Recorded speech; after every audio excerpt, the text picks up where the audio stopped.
नमस्कार साथियों, UP PGT economics का प्रीवियस ईयर पेपर हम सॉल्व कर रहे हैं। लास्ट वीडियो में हमने 62 क्वेश्चन तक सॉल्व किया था। अब उसी के आगे ये पार्ट 2 सीरीज है। 63 नंबर क्वेश्चन से हम स्टार्ट करेंगे, क्योंकि पीछे के हमने 62 क्वेश्चन हल कर लिए थे। जो भी परीक्षा पैटर्न है आप देख रहे हैं, 125 क्वेश्चन उत्तर प्रदेश में प्रवक्ता बनने के लिए पूछे जाते हैं, जिसमें आपको इसका आंसर देना होता है। जो परीक्षा का पैटर्न है, 125 क्वेश्चन बिल्कुल सब्जेक्ट से पूछे जाते हैं। इसमें किसी तरह का कोई क्वेश्चन बाहर से नहीं आएगा, किसी अदर सब्जेक्ट का, जीके, जीएस या फिर कोई रीजनिंग वगैरह इस तरह का कोई क्वेश्चन नहीं है। इसमें टोटल सब्जेक्ट से हैं। तो चलिए स्टार्ट करते हैं आगे का क्वेश्चन।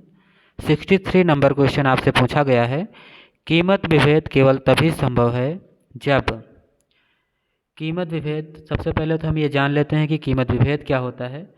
कीमत विभेद बाजार की एक ऐसी स्थिति होती है जिसमें कोई भी विक्रेता अपने वस्तुओं को, सेम वस्तु को किसी भी बाजार में अलग अलग कीमतों पर बेचता है। उसी को हम कीमत विभेद कहते हैं।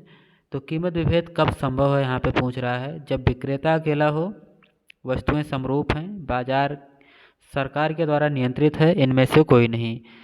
तो कीमत विभेद के लिए ज़रूरी है कि कोई सामान बेचने वाला व्यक्ति अकेला हो, अर्थात विक्रेता अकेला हो, क्योंकि अपने वस्तु को तभी हो किसी भी कीमत पे अलग अलग बाज़ारों में अलग अलग दाम पे बेच पाएगा। अगर और बहुत सारे विक्रेता होंगे तो अपनी वस्तुओं को नहीं बेच पाएंगे अलग अलग कीमतों पे। तो इसमें 63 का ए नंबर यहाँ पे सही हो जाता है। आगे देखते हैं दूसरा क्वेश्चन, क्रिसिल, इकरा एवं सिविल क्या है। बहुत ही इम्पॉर्टेंट क्वेश्चन है ये। CRISIL credit rating information services of India limited इसका पूरा नाम है। दूसरा ICRA, इसका मतलब हुआ investment information and credit rating agency of India limited. तीसरा सिविल, जिसको हम कहते हैं credit information bureau India limited. इसका मतलब ये तीनों एजेंसी, जो लास्ट वाला आपको मैंने बताया सिविल, इसका मुख्यालय मुंबई में है और ये भारत की तीनों एजेंसियां हैं। तो इसमें ऑप्शन नंबर बी आपका राइट हो जाएगा, क्योंकि ये भारतीय क्रेडिट रेटिंग एजेंसी हैं। ये क्रेडिट रेटिंग प्रदान करती हैं। और अगला क्वेश्चन हम देखते हैं, वह बजट जिसमें उसकी कर, आय और व्यय बराबर होती है। तो ऐसा कौन सा बजट होता है जिसमें कर, आय और व्यय बराबर होते हैं। तो संतुलित बजट में कर, आय और व्यय बराबर होते हैं। तो 65 का सी नंबर ठीक है। आगे क्वेश्चन देखते हैं, मांग की आड़ी कीमत लोच होती है। मांग की आड़ी कीमत लोच, इसमें बी नंबर ठीक है। डेल्टा Q1 अपान डेल्टा P2 इंटू P2 बटा Q1, यानी कि बी इसमें ठीक है। अगला देखते हैं, यदि उधार और अन्य देयताएं बजटीय घाटा में जोड़ दिया जाए तो प्राप्त होता है। तो प्राथमिक घाटा प्राप्त होगा, या फिर राजकोषीय घाटा होगा, या पूंजीगत घाटा होगा, या आगम घाटा होगा। 67 में अगर उधार और अन्य देयताएं बजटीय घाटा में जोड़ दिया जाए, जो देयताएं हैं, तो हमें राजकोषीय घाटा प्राप्त होगा, यानी कि इसमें बी नंबर ठीक है। 68 देखते हैं, एक तटस्था वक्र पर विभिन्न संयोग दर्शाते हैं। तटस्था वक्र को हम उदासीनता वक्र भी कहते हैं, सम संतुष्टि वक्र भी कहते हैं। तो ये आपको क्या रिप्रेजेंट करता है, क्या दिखाता है तटस्था वक्र। तो समान संतुष्टि, एक उपभोक्ता को समान संतुष्टि का स्तर बताता है तटस्था वक्र। तो 68 का इसमें आपका बी सही हो जाएगा, राइट आंसर बी है। 69 देखते हैं, निम्नलिखित में कौन सी शर्त उत्पादन साधनों के न्यूनतम लागत संयोग को प्रदर्शित करती है। तो यहाँ पे देखिए PL अपान PK इक्वल MRTS के marginal rate of technical substitution के बराबर है। और V देखिए PL अपान PK बराबर MPL बटा MPK, MPL बटा MPK बराबर DK बटा DL, उपरोक्त सभी। तो इसमें तीनों जो है न्यूनतम लागत संयोग को प्रदर्शित कर रहे हैं। इसमें ऑप्शन नंबर डी ठीक है। 70 देखते हैं, ओपेक तेल निर्यात पर नियंत्रण रखता है किसके द्वारा। बहुत ही इजी क्वेश्चन है। ओपेक ये तेल संगठन देशों का, तेल निर्यातक देशों का एक संगठन है। ये जो है कार्टेल के द्वारा इस पर नियंत्रित करता है। ये लोग अपना एक समूह बना लेते हैं और जो नेता कीमत होती है उन छोटी कीमत जो नेता फर्म होती है एक तरह से आपस में एक संगठन बनाते हैं और जो नेता फर्म होती है उसके द्वारा जो है लोगों को दिशा निर्देश दिया जाता है और ये लोग अपना मैक्सिमम लाभ कमाते हैं। तो अर्थात इसमें ए नंबर ठीक है। 71 देखते हैं, भूमि सुधार का प्रमुख उद्देश्य था। तो यहाँ पे भूमि सुधार का उद्देश्य पूछ रहा है कि भूमि सुधार का उद्देश्य क्या था। तो भूमि सुधार का उद्देश्य जो पहले था वो भूमि का पुनर्वितरण था। ऑप्शन नंबर बी ठीक है इसमें। 72 देखते हैं, व्यावसायिक बैंक साख का निर्माण करते हैं। व्यावसायिक बैंक साख का निर्माण कैसे करते हैं? अपनी प्रतिभूतियों के आधार पर, अपनी कुल परिसंपत्तियों के आधार पर, अपनी नगद जमा के आधार पर। तो अपनी नगद जमा के आधार पर व्यावसायिक बैंक साख का निर्माण करते हैं। डी ऑप्शन बिल्कुल ठीक है। 73 देखते हैं, पूंजी पर्याप्तता अनुपात अथवा जोखिम भारित परिसंपत्ति अनुपात है। तो इसमें पहला ही ठीक है, कुल पूंजी फंड अपान जोखिम भारित परिसंपत्तियां गुणे 100। तो 73 का इसमें एक ऑप्शन ठीक है। उपभोग कर लगाने की सिफारिश की थी। इम्पॉर्टेंट क्वेश्चन है। उपभोग कर सबसे पहले कार्डोर ने लगाया था, सिफारिश की थी लगाने की। तो 74 का बी सी सही है। 75 देखिए, अर्थशास्त्र के अध्ययन की आगमन रीत का श्रेय किसे दिया जाता है?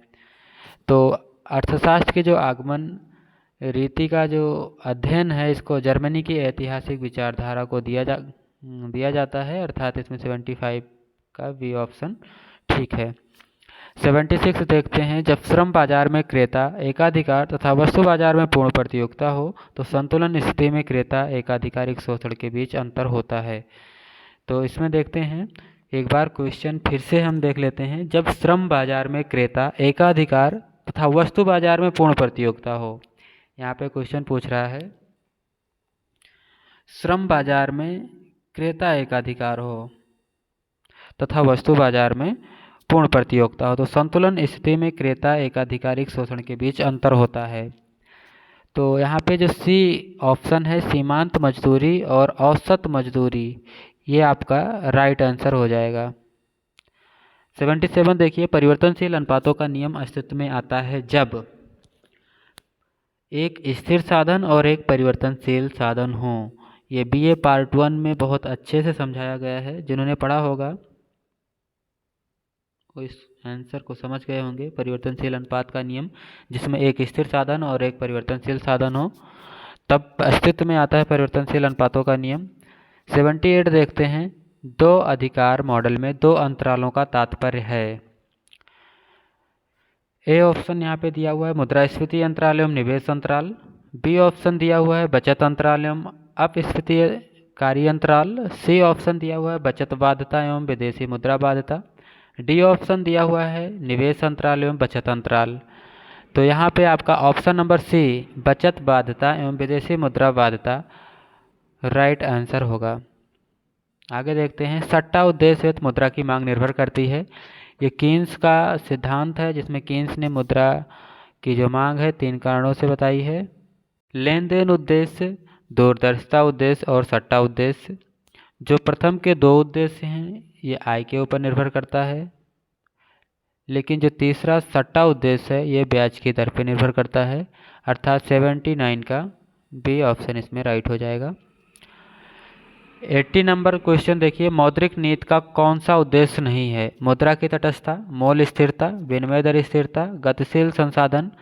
तो इसमें आप लोग देखिए कौन सा नहीं है पूछ रहा है। मौद्रिक नीति का उद्देश्य कौन सा नहीं है? तो यहाँ पे मुद्रा की जो तटस्थता है मौद्रिक नीति का प्रमुख उद्देश्य है। मूल्य स्थिरता भी मौद्रिक नीति का उद्देश्य है और विनिमय दर स्थिरता भी मौद्रिक नीति का उद्देश्य होता है, लेकिन गतिशील संसाधन मौद्रिक नीति का उद्देश्य नहीं है। तो इसमें 80 का डी ऑप्शन सही हो जाएगा। साम एक ऐसी स्थिति है, अगला क्वेश्चन 81, साम एक ऐसी स्थिति है जहां पर एक उपभोक्ता अधिकतम संतुष्टि प्राप्त करता है।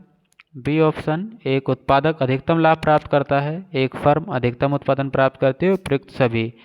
तो 81 का यहाँ पे देखिए साम्य का मतलब होता ही संतुलन। तो एक उपभोक्ता अधिकतम संतुष्टि प्राप्त करता है तो निश्चित ही वो संतुलन में होगा, अर्थात ए ऑप्शन ठीक है। दूसरा ऑप्शन दिया हुआ है एक उत्पादक अधिकतम लाभ प्राप्त करता है, उपभोक्ता के लिए संतुष्टि अधिकतम होती है तब वो संतुलन में होता है। उत्पादक के लिए लाभ अगर अधिकतम हो रहा है तब वो संतुष्टि में होगा, और एक फर्म अगर अधिकतम उत्पादन करती है तब वो संतुलन में होगा। तो अर्थात यहाँ पे उपयुक्त सभी 81 का आपका डी ऑप्शन सही हो जाएगा। तीनों केस में ये ऑप्शन सही दिख रहे हैं और सही भी हैं। 82 का देखिए, हैब्रल के अवसर लागत सिद्धांत के अनुसार पूर्ण विशिष्टीकरण घटित होता है जब। हैब्रल एक ऐसे अर्थशास्त्री हैं जिन्होंने अवसर लागत का सिद्धांत भी दिया था। तो यहाँ पे पूछा गया है हैब्रल के अवसर लागत सिद्धांत के अनुसार पूर्ण विशिष्टीकरण घटित होता है जब। पूर्ण विशिष्टीकरण कब घटित होगा? जब उत्पादन संभावना वक्र स्थिर अवसर लागत के अंतर्गत होता है, तब यहाँ पे पूर्ण विशिष्टीकरण संभव होगा। 82 का यहाँ पे ऑप्शन नंबर सी बिल्कुल राइट आंसर है। 83 देखिए, BKRB राव संबंधित हैं। तो BKRB राव सभी को पता है कि राष्ट्रीय आय से संबंधित हैं। 84 देखते हैं, इनमें से कौन सा संतुलन एक प्रकार नहीं है? इनमें से कौन सा संतुलन का एक प्रकार नहीं है? संभावित, स्थिर, अस्थिर और तटस्थ। तो संतुलन का कौन सा प्रकार इसमें नहीं है? इसमें संभावित जो है ये संतुलन का प्रकार नहीं है, बाकी अस्थिर, स्थिर और तटस्थ ये तीनों संतुलन के प्रकार हैं। 85 देखते हैं, एकाधिकारी शक्ति की कोटि को सूत्र से मापा जा सकता है। इसमें सूत्र आपके सामने दिए हुए हैं। एकाधिकारी की जो शक्ति होती है उसको किस सूत्र से नाप सकते हैं, क्वेश्चन पूछा गया है। तो यहाँ पे पहला ही ऑप्शन P-MC/P, इसके द्वारा हम एकाधिकारी की शक्ति को नाप सकते हैं, अर्थात 85 का ए नंबर इसमें ठीक है। 86 देखते हैं, सांख्यिकीय सम्मकों का मुख्य लक्षण है। सांख्यिकीय सम्मकों का मुख्य लक्षण क्या है? तो सम्मक संख्यात्मक रूप में प्रस्तुत किया जाता है, बिल्कुल ठीक है। सम्मक तथ्यों के समूह हैं, बिल्कुल ठीक है। सम्मकों को अनुमान द्वारा एकत्र किया जाता है, बिल्कुल ठीक है। इसमें आपका ऑप्शन नंबर डी राइट हो जाएगा। सांख्यिकीय सम्मकों का मुख्य लक्षण है, अर्थात डी इसमें सही है। 87 देखते हैं, सार्वजनिक व्यय को क्षतिपूरक व्यय के रूप में प्रयोग किया जाता है। सार्वजनिक व्यय को क्षतिपूरक व्यय के रूप में प्रयोग किया जाता है। तो क्षतिपूरक व्यय आप लोग जानते ही हैं, क्षतिपूरक व्यय क्या होता है। तो 87 का इसमें बताइए कौन सा ठीक है। 87 का इसमें बी ठीक है, मंदी काल में, क्योंकि तेज़ी में अगर सरकार घाटे का बजट लाती है तो फिर नुकसान होगा। सामान्य अवधि में भी आप नहीं कर सकते, लेकिन मंदी काल में आप क्षतिपूरक व्यय के रूप में प्रयोग कर सकते हैं। 88 नंबर देखिए, विकुंचित मांग वक्र सिद्धांत का प्रतिपादन किस अर्थशास्त्री द्वारा किया गया था? तो विकुंचित मांग वक्र का प्रतिपादन पाल एम सूजी के द्वारा किया गया था। ऊपर का भाग अत्यधिक लोचदार होता है और निचले का जो जहाँ पे विकुंचित मांग है उसके नीचे वाला भाग लोचदार नहीं होता है। तो इसके लिए हम अलग से एक एक टॉपिक पे अलग अलग वीडियो बनाना स्टार्ट करेंगे। अभी हम ये पेपर सॉल्व कर लेते हैं। 89 देखिए, मजदूरी सिद्धांत में किसका प्रतिपादन प्रोफेसर वाकर द्वारा किया गया? 89 का इसमें डी ऑप्शन बिल्कुल राइट है। मजदूरी सिद्धांत में प्रोफेसर वाकर द्वारा अवशेष अधिकारी सिद्धांत दिया गया था। जो लोग इस वीडियो को देख रहे हैं उस चैनल को सब्सक्राइब और शेयर करें। इस वीडियो पर आपको आने वाले दिनों में अलग अलग टॉपिक पे एक 10-15 मिनट के आपको उसमें लेक्चर मिलेंगे, जो आपकी परीक्षा की दृष्टि से, चाहे आप टीजीटी की तैयारी कर रहे हैं इकोनॉमिक्स से, चाहे पीजीटी की कर रहे हैं, चाहे हायर की आप तैयारी कर रहे हैं यूपीएचएससी की, अगर कोई यूपीपीसीएस या आईएएस की भी तैयारी कर रहा है तो उसके लिए यहाँ पे जो मैं अलग से वीडियो डालूँगा वो सभी के लिए समान रूप से लाभदायक सिद्ध होगा। तो इन्फॉर्मेशन पाने के लिए आप इस यूट्यूब चैनल को सब्सक्राइब अवश्य करें। चलिए आगे हम क्वेश्चन सॉल्व करते हैं। 90 नंबर देखिए, मुद्रास्फीति से किसे लाभ होता है? तो कल के भी पार्ट में एक क्वेश्चन आया था कि मुद्रास्फीति से किसे फ़ायदा होता है, और इसी पेपर में दोबारा से एक बार फिर से पूछा गया है मुद्रास्फीति से किसे लाभ होता है। तो ये पीसीएस में काफ़ी बार पूछा जाता है, नेट के क्वेश्चन पेपर में भी इसी तरह के क्वेश्चन आते हैं, और पीजीटी में तो आ ही रखा है। तो ये इम्पॉर्टेंट हो जाता है इसको समझना कि मुद्रास्फीति से किसे लाभ होता है।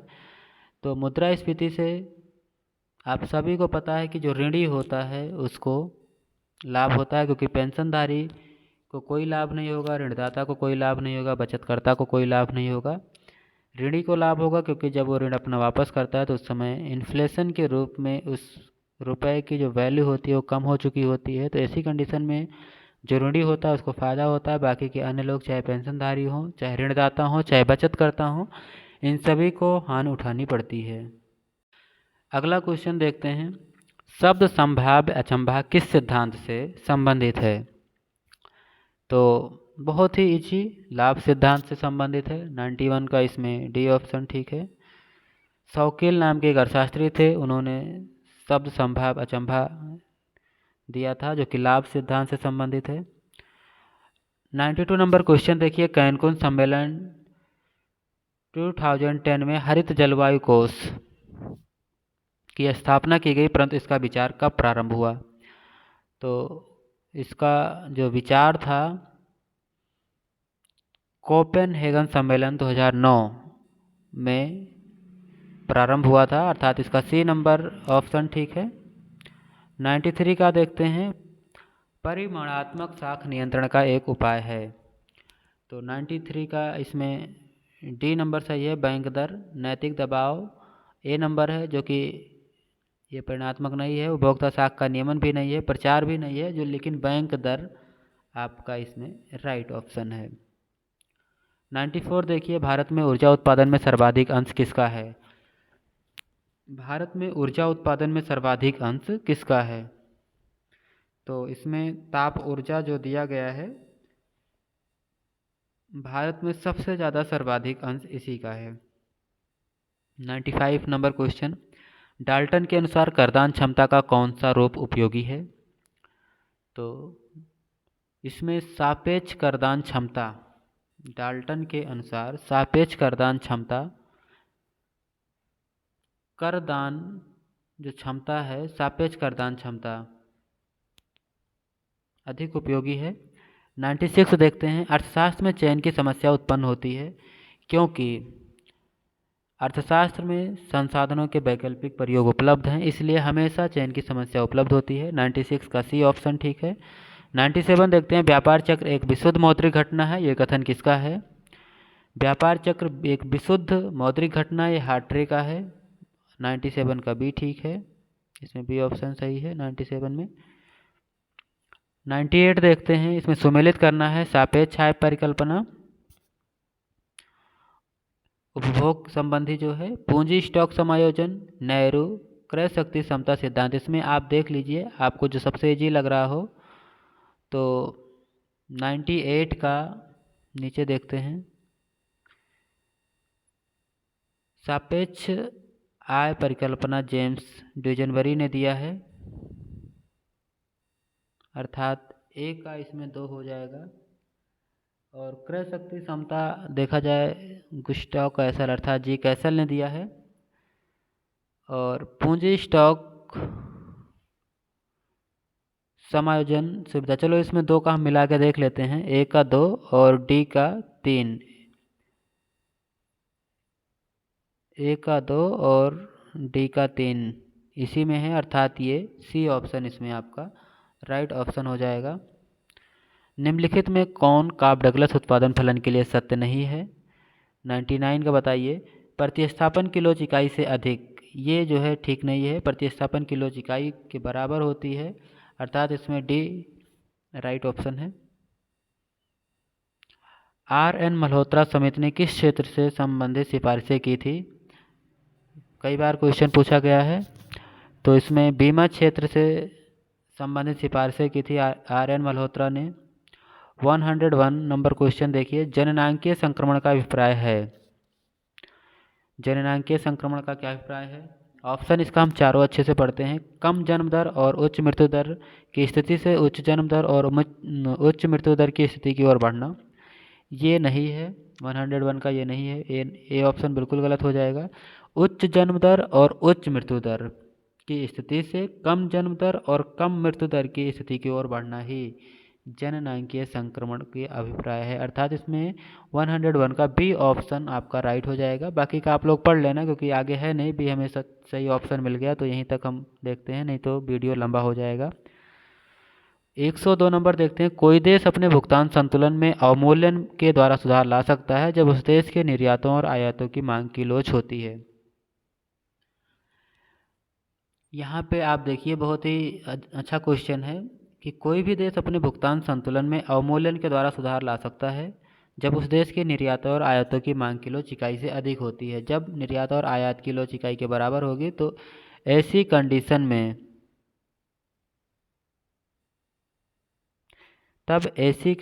में अवमूल्यन करने से किसी को कोई लाभ नहीं होगा। तो इसमें आपका इकाई से अधिक होना चाहिए, अगर बराबर होगा तो कोई लाभ नहीं होगा, इकाई से अधिक है तभी अवमूल्यन करने से लाभ होगा। 102 का हो गया। 103 का देखते हैं, सूत्र में R बराबर 1 - 6 सिग्मा डी स्क्वायर बटा एन ब्रैकेट में n स्क्वायर माइनस 1t क्या प्रकट करता है। तो यहाँ पे आपका दो कोटि का अंतर ये प्रदर्शित कर रहा है। अगला देखते हैं, प्रशुल्क एक विधि नहीं है। प्रशुल्क इसमें से कौन सी विधि नहीं है? भुगतान संतुलन की नहीं है, संरक्षण की नहीं है, आयातों को कम करने की नहीं है, या विनिमय दर स्थिरीकरण की नहीं है। तो प्रशुल्क जो है विनिमय दर स्थिरीकरण की विधि नहीं है। प्रशुल्क जो है भुगतान संतुलन की विधि है, संरक्षण की विधि है, आयातों को कम करने की विधि है। 105 नंबर क्वेश्चन देखिए, तटस्था वक्र की कौन सी विशेषता नहीं है? बाएं से दाएं और नीचे की ओर गिरना, ये तटस्था वक्र की विशेषता है। अक्षों को स्पर्श न करना, यह भी इसकी विशेषता है। एक दूसरे को नहीं काटता, यह भी इसकी विशेषता है। लंबवत रेखा का होना, तटस्था वक्र लंबवत रेखा नहीं होता, ये बाएं से दाएं नीचे की ओर गिरता है। ये अक्षों को स्पर्श भी नहीं करता है, एक दूसरे को काटता भी नहीं है। तो इसमें डी नंबर जो आपका है ये विशेषता नहीं है। 106 नंबर देखिए, निम्नलिखित में कौन सा समीकरण समांतर माध्य माध्यिका और भूयिष्ठक के बीच सही संबंध प्रदर्शित करता है? तो यहाँ पे आप लोग राइट आंसर बताएं। तो z बराबर 3m - 2x बार, ये आपका राइट आंसर हो जाएगा, अर्थात 106 का सी ऑप्शन राइट हो गया। 107 देखिए, निम्न में कौन सा राजकोषीय नीति का उपकरण नहीं है? तो राजकोषीय नीति बहुत अच्छा क्वेश्चन है। राजकोषीय नीति का उपकरण कौन सा नहीं है? तो बैंक दर नीति ये राजकोषीय नीति का उपकरण नहीं है, ये मौद्रिक नीति का उपकरण है। करों का उद्देश्य क्या है? कर एक अनिवार्य भुगतान है, बिल्कुल सही है, कर एक अनिवार्य भुगतान है। उत्पादन में वृद्धि होती है करों से, कर का उद्देश्य भी होता है कि उत्पादन में वृद्धि किया जाए, अर्थव्यवस्था में संतुलन लाया जाए। लेकिन अर्थव्यवस्था का नियमन जो है ये कर का उद्देश्य नहीं है, अर्थात 108 का आपका बी ऑप्शन इसमें राइट हो जाएगा। 109 देखिए, निम्नलिखित में कौन सा मानव विकास सूचकांक का घटक नहीं है? जीवन प्रत्याशा मानव विकास सूचकांक का घटक है, प्रति व्यक्ति आय भी घटक है, साक्षरता दर भी है, लेकिन जो शिशु मृत्यु दर है यह मानव विकास यानी HDI का घटक नहीं है। 110 नंबर देखिए, भारत में नीति आयोग का गठन कब हुआ? बहुत ईजी क्वेश्चन। भारत में नीति आयोग का गठन 2015 में हुआ था। अगला देखिए 101, तुलनात्मक लागत सिद्धांत का अवसर लागत के रूप में किसने प्रतिस्थापित किया? 111 में सबसे पहले देखिए हैबरल नाम के एक अर्थशास्त्री थे, तुलनात्मक लागत को अवसर लागत के रूप में प्रस्तुत करते हैं। अगला क्वेश्चन देखिए 112 नंबर क्वेश्चन, किस बाजार में फर्म की सीमांत आय कीमत के बराबर होती है? तो पूर्ण प्रतियोगिता में फर्म की जो सीमांत आय है वो कीमत के बराबर होती है। इसमें option number D right answer हो जाएगा। 113 नंबर देखिए 113, मुद्रा पूर्ति में वृद्धि के फलस्वरूप होता है। मुद्रा वृद्धि में पूर्ति के फलस्वरूप LM वक्र दाईं ओर खिसक जाती है। IS और LM मुद्रा पूर्ति में जब आप वृद्धि करते हैं तो जो LM वक्र होता है वो दाईं तरफ खिसक जाता है। भारत में जनसंख्या वृद्धि के संदर्भ में कौन सा वर्ष महान विभाजक वर्ष है? तो सभी को पता है 1921 भारत में जनसंख्या वृद्धि का महान विभाजक वर्ष है। 115 देखिए, व्यापक मुद्रा की माप किसके द्वारा की जाती है? व्यापक मुद्रा की माप M3 के द्वारा की जाती है। एक मिनट, व्यापक मुद्रा की माप M3 के द्वारा की जाती है। 116 में देखिए खुले बाजार की क्रियाएं संबद्ध हैं। खुले बाजार की क्रियाएं किससे संबंध होती हैं? जिसमें रिजर्व बैंक ऑफ इंडिया के द्वारा सरकारी प्रतिभूतियों के क्रय और विक्रय किए जाते हैं। ये खुले बाजार की क्रियाएं के द्वारा संबंध होती हैं, अर्थात इसका सी ऑप्शन राइट हो गया। 117 देखिए, रिकार्डो के अनुसार दो देशों के बीच व्यापार के लिए किस प्रकार का लागत अंतर आवश्यक है? रिकार्डो ने तुलनात्मक लागत अंतर दिया। 117 का बी, रिकार्डो ने तुलनात्मक लागत अंतर दिया। दोनों देशों में श्रम लागतों के रूप में इन्होंने अपनी लागतों को मापा है श्रम घंटों में, और एक देश में जो श्रम लागतें हैं बिल्कुल बराबर हैं दो वस्तु का उत्पादन करने के लिए, और एक देश को उस वस्तु के उत्पादन में विशिष्टीकरण करना चाहिए जिसमें उसकी श्रम लागतें कम आती हैं, ऐसा रिकार्डो ने कहा है अपने सिद्धांत में। तो इसमें तुलनात्मक लागत अंतर हो गया। 118 नंबर क्वेश्चन देखिए, श्रेणी के दो बराबर भागों में बांटने वाला माप है। तो जो माध्यिका होता है उस श्रेणी को दो बराबर भागों में बांटता है। 118 का बी ऑप्शन इसमें ठीक है। 119 देखिए, वास्तविक मजदूरी मौद्रिक मजदूरी के अतिरिक्त दिया जाने वाला प्रतिफल है। 119 में आप देखिए, वास्तविक मजदूरी मौद्रिक मजदूरी के अतिरिक्त दिया जाने वाला प्रतिफल है। मुफ्त मकान, मुफ्त चिकित्सा, बच्चों को मुफ्त सुविधा, मुफ्त शिक्षा, इसमें आपका option number D right answer हो जाएगा, सभी सही है। Micro units development refinance agency limited MUDRA Bharat के प्रधानमंत्री द्वारा कब प्रारंभ की गई? ये आपका एक करंट का मान सकते हैं, जीएस का मान सकते हैं, या इकोनॉमी का मान सकते हैं, क्योंकि ये तीनों से रिलेट करता हुआ क्वेश्चन है। तो ये इकोनॉमिक्स के विद्यार्थी के लिए इम्पोर्टेंट भी है कि जो इकोनॉमिक्स से रिलेटेड योजनाएं हैं उस पर ध्यान दिया जाए। ये पीजीटी में पूछा गया क्वेश्चन है। 120 देखिए, 8 अप्रैल 2015 को प्रधानमंत्री ने मुद्रा योजना प्रारंभ की थी। इसमें ऑप्शन नंबर ए सही हो जाएगा। 121 देखिए, कीन्स ने स्फीतिक अंतराल की अवधारणा की व्याख्या अपनी किस पुस्तक में की है? स्फीतिक अंतराल हाउ टू पे फॉर द वार में किया हुआ है कीन्स ने, इंपॉर्टेंट है, नोट डाउन कर लीजिए इसको आप लोग। 122 देखिए, उपयोगिता विश्लेषण में वह स्थिति जो उपभोक्ता संतुलन को दर्शाती है। तो जहाँ पे MUX/MUY इक्वल PX/PY हो जाता है, अर्थात इसमें आपका डी ऑप्शन सही है, बाकी में किसी में बराबर है नहीं, तो आपका ये डी 122 का डी सही हो जाएगा। अगला क्वेश्चन देखते हैं 123, लागतों में तुलनात्मक लागत सिद्धांत के प्रतिपादक कौन है? लागतों में तुलनात्मक लाभ सिद्धांत के प्रतिपादक कौन है? तो रिकार्डो। तुलनात्मक भी थोड़ी देर पहले मैंने पीछे के क्वेश्चन में आपको बताया कि रिकार्डो तुलनात्मक लागत सिद्धांत से संबंधित हैं, तो आपका इसमें ऑप्शन नंबर बी राइट हो जाता है। 124 देखिए, लियोनटिफ का विरोधाभास किस सिद्धांत का अध्ययन करता है? लियोनटिफ का विरोधाभास जो हेक्सर-ओलिन सिद्धांत है, ये आपका इसमें अध्ययन करता है। इन्होंने अमेरिका एक पूंजी प्रधान देश होते हुए भी श्रमगहन वस्तुओं का निर्यात करता है, इन्होंने इसका अध्ययन किया था, और ये विरोधाभास जो था ये इस सिद्धांत में इन्होंने अपना प्रतिपादित किया है। आगे देखिए 125 लास्ट क्वेश्चन जो है, कुल मांग वक्र प्रारंभ होता है मूल बिंदु से, मूल बिंदु से नीचे से, मूल बिंदु के ऊपर से, इनमें से कोई नहीं। तो कुल मांग वक्र मूल बिंदु के ऊपर से प्रारंभ होता है, क्योंकि मांग कभी शून्य नहीं होती है। इनकम शून्य हो जाए लेकिन उपभोग कभी शून्य नहीं होता है, इसलिए जो कुल मांग वक्र है एडी एग्रीगेट डिमांड जो है ये आपका मूल बिंदु के ऊपर से स्टार्ट होता है। तो ये आपका मैंने 2 वीडियो में पीजीटी का पेपर पूरा कवर करा दिया है। इसको आपको देख कर ये अनुमान लग जाएगा कि उत्तर प्रदेश में प्रवक्ता बनने के लिए पेपर का स्तर कैसा होता है। आप उसी के हिसाब से आप अपनी तैयारी को आगे बढ़ा सकते हैं। और इस चैनल को आपसे एक छोटी सी रिक्वेस्ट है कि इस चैनल को आप सब्सक्राइब करें, जिससे जो भी मैं वीडियो डालूँ उसका अपडेट आपको तुरंत मिल जाए, क्योंकि आने वाले दिनों में बहुत ही इम्पॉर्टेंट टॉपिक पे मैं इस अपने यूट्यूब चैनल पे वीडियो डालने वाला हूँ। ये मेरा दूसरा वीडियो है। आप लोग सपोर्ट करिए हमारे चैनल को, जिससे मुझे आगे के वीडियो बनाने के लिए मुझे मोटिवेट आप लोगों के द्वारा मिले, क्योंकि जो मैं वीडियो अब डालूंगा वो इंडियन इकोनॉमी से रिलेट करके होगा। अलग अलग टॉपिक पे अलग अलग वीडियो रहेगा, जो बहुत लंबा वीडियो नहीं रहेगा, 10 से 12 मिनट का वीडियो रहेगा, जो आपके समय को भी और आपके परीक्षा की दृष्टि से काफ़ी इम्पोर्टेंट रहेगा। चलिए इस वीडियो के देखते हैं, तब तक के लिए नमस्कार। अगले वीडियो में फिर मिलते हैं।